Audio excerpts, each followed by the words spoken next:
Everywhere you drive across the valley, something is under construction, but you'll soon be able to keep better track of it all. What if you could find out how long it's going to take, when it's going to end? A change is coming that's going to make construction companies keep you informed of delays on your commute.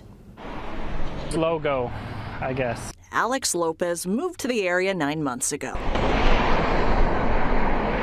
He thought all this construction at Las Vegas Boulevard and Cactus would be over by now. It's not. County officials say the work's been going on for a year. Another driver described this stretch as infested with traffic cones. You know, the cones are still here, everything else is still here. Would you like to know when the project will be done?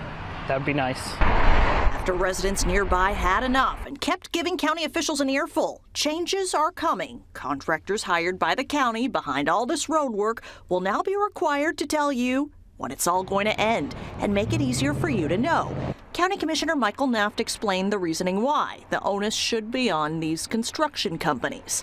There's always a reason, but if you don't know that reason, it's awfully frustrating to you. It's a county project. Why can't the county simply just notify the residents in the area? That would be basically adding a middleman. We're paying them to do it, and part of getting the taxpayers' money's worth should be included that outreach. Naft says there's thousands of public works projects across the valley. Construction companies already have a mandate. If your property's directly impacted by construction, contractors must hang a note on your door with 72 hours notice.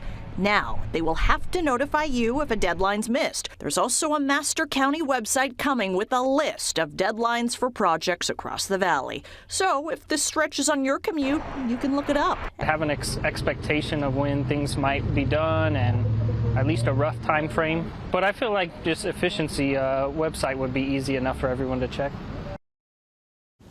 Naft says you can always call your local official to ask about the road work and the time frame, but these changes would get you some immediate answers. New requirements are going to be written into county contracts when construction companies are hired. No word yet when that website could be up and running to help you.